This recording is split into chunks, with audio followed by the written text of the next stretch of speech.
Assalamualaikum warahmatullahi wabarakatuh. Kami dari kelompok 1 akan mempresentasikan analisis pelanggaran etika bisnis dari PT Ajinomoto. Dengan saya yang beranggotakan saya Muhammad Irzalul Afani Gusmansyah dengan NIM 243111517.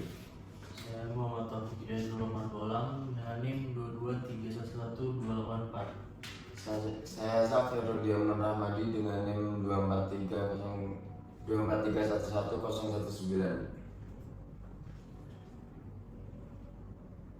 Yang pertama, pendahuluan. Etika bisnis dewasa ini menjadi isu strategis yang tidak dapat diabaikan oleh perusahaan, terutama di tengah meningkatnya kesadaran konsumen terhadap keamanan produk, keberlanjutan lingkungan, dan tanggung jawab sosial.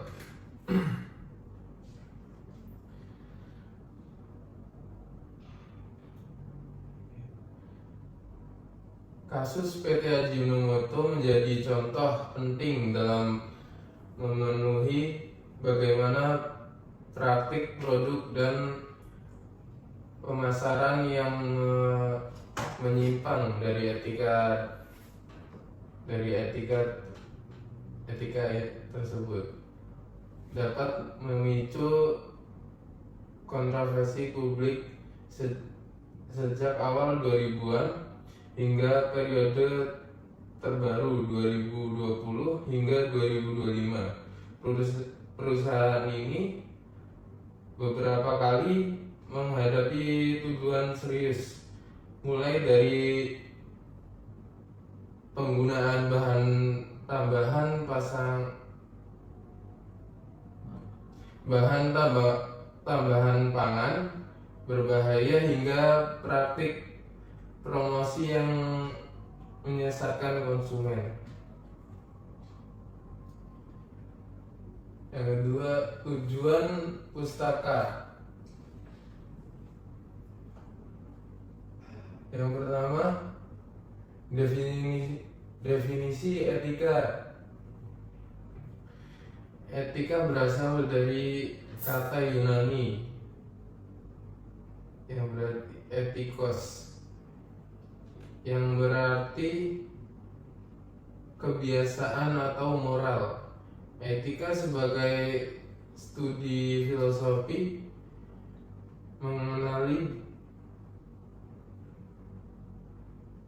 mengenai benar atau salah, baik buruk, kewajiban, tanggung jawab, dan serta keadilan.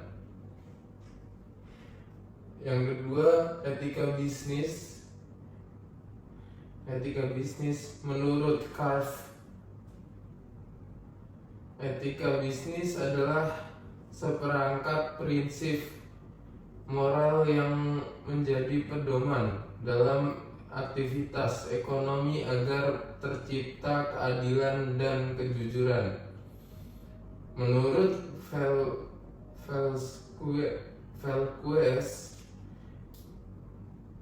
menegaskan bahwa etika bisnis tidak hanya membahas personal internal perusahaan, tetapi juga hubungan dengan konsumen, pemerintah, dan masyarakat luas.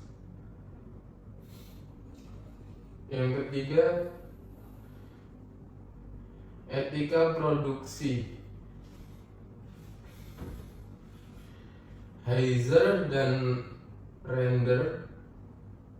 Menurut Heiser dan Render menegaskan bahwa etika produksi mencakup pemilihan bahan baku, proses manufaktur, keselamatan kerja, dan serta dampak lingkungan. Produksi yang etis bukan hanya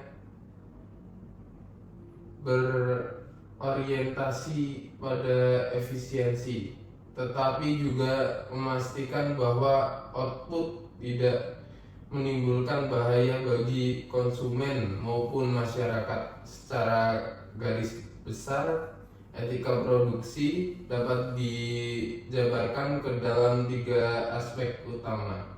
Yang pertama, keamanan bahan dan proses produksi. Keamanan dan bahan produksi, perusahaan harus memilih bahan baku yang aman, sesuai standar kesehatan dan serta bebas dari zat-zat berbahaya seperti formalin, boraks, atau bahan tambahan lain yang tidak diizinkan. Yang kedua, perlindungan tenaga kerja dan kesehatan kerja. Etika produksi menurut perusahaan memperhatikan hak pekerja dengan menciptakan lingkungan kerja yang aman, nyaman, dan sesuai standar K3, keselamatan dan kesehatan kerja.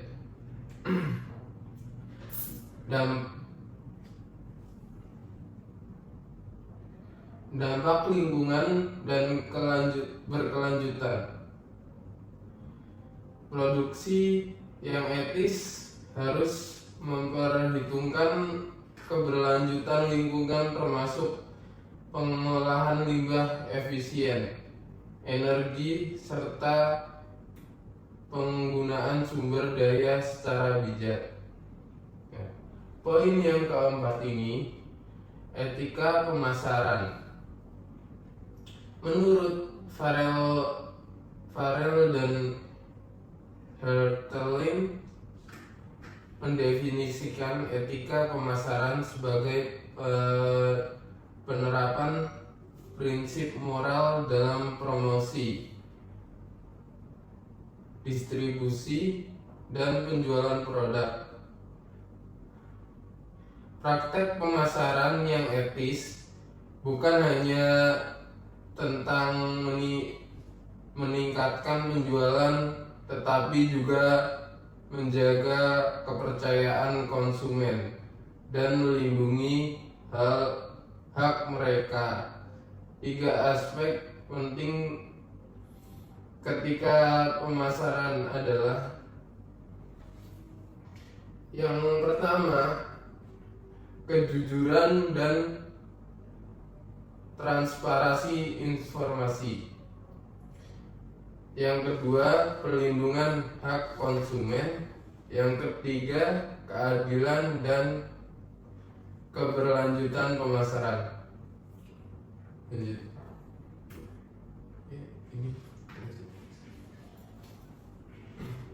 Selanjutnya, profil PT Ajinomoto. PT Ajinomoto berdiri sejak 1909 di Jepang dan mulai beroperasi di Indonesia pada tahun 1958. Produk utamanya adalah MSG, bumbu masak, mie instan, makanan bayi, hingga suplemen. Dengan pasar yang luas, Ajinomoto menghadapi keuntungan besar dalam menjaga etika produksi dan pemasaran.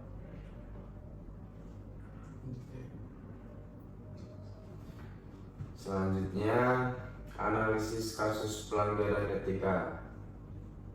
Kasus produksi.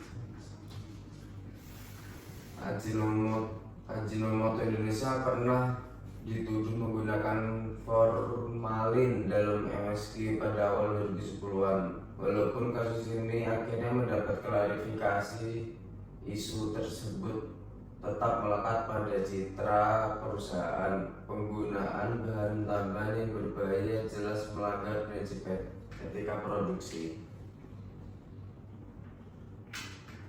Kedua, kasus pemasaran. Pada 2022, Ajinomoto menghadapi kritik keras akibat iklan yang mengklaim MSG dapat meningkatkan kecerdasan anak.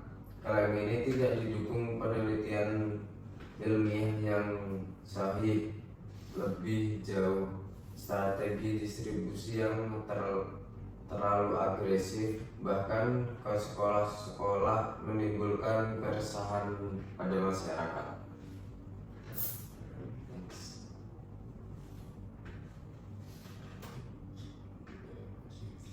Strategi penerapan prinsip etika bisnis.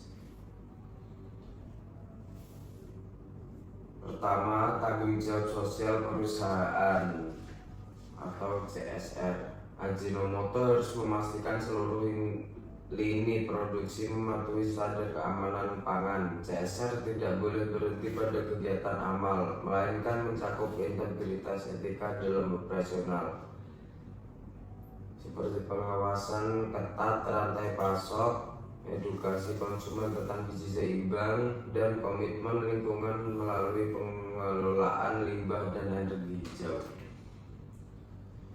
Nomor 2, kejujuran dan transparansi.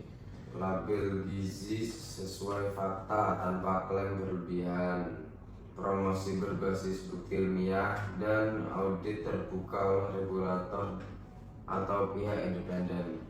Nomor 3, integritas dan budaya etis. Pelatihan etika bagi seluruh karyawan, sanksi tegas bagi pelanggar kebijakan etis, dan auditor independen memverifikasi kesesuaian praktik di lapangan.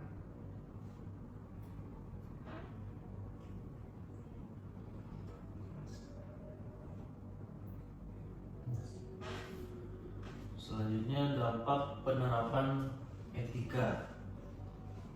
Itu ada 4 poin, yaitu dampak ekonomi, dampak lingkungan, dampak sosial, dan reputasi dan tata kelola. Yang pertama, dampak lingkungan.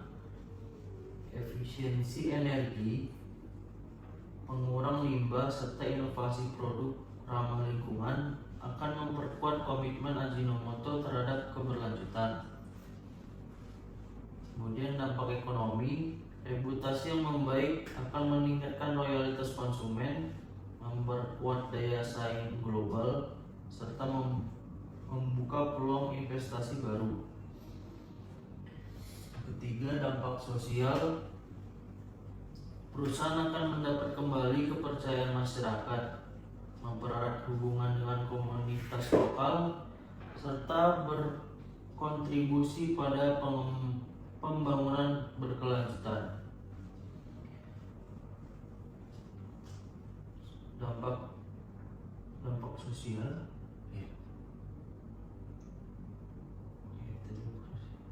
dampak reputasi dan tata kelola. Implementasi etika bisnis akan memperkuat data kelola perusahaan sehingga Ajinomoto dapat menjadi role model industri makanan. Selanjutnya ada diskusi kritis. Meskipun strategi penerapan etika terlihat ideal, ada beberapa tantangan yang mungkin dihadapi Ajinomoto di Indonesia, yaitu biaya implementasi tinggi, resisten internal, dan kesenjangan regulasi. Biaya implementasi tinggi yaitu audit independen dan teknologi ramah lingkungan membutuhkan investasi besar. Yang kedua, resisten internal. Sebagian karyawan atau manajer masih terbiasa dengan orientasi profit. Yang ketiga, kesenjangan regulasi. Pengawasan pemerintah belum selalu konsisten. Oleh karena itu, strategi harus diiringi dengan komitmen jangka panjang, perubahan budaya organisasi, serta kolaborasi aktif dengan regulasi, LSM, dan masyarakat sipil.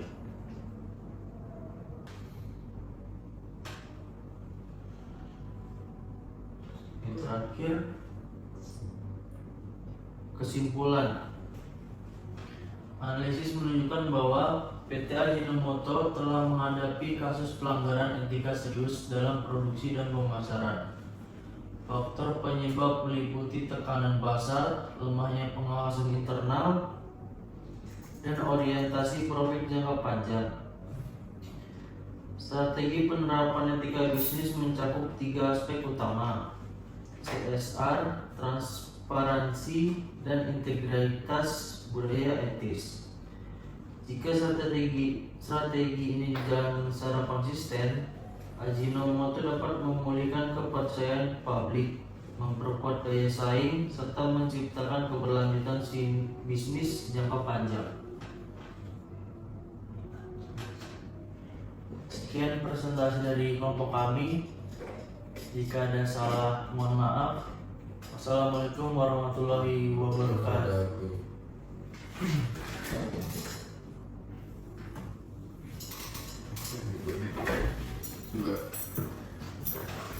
Semoga masuk nih audionya.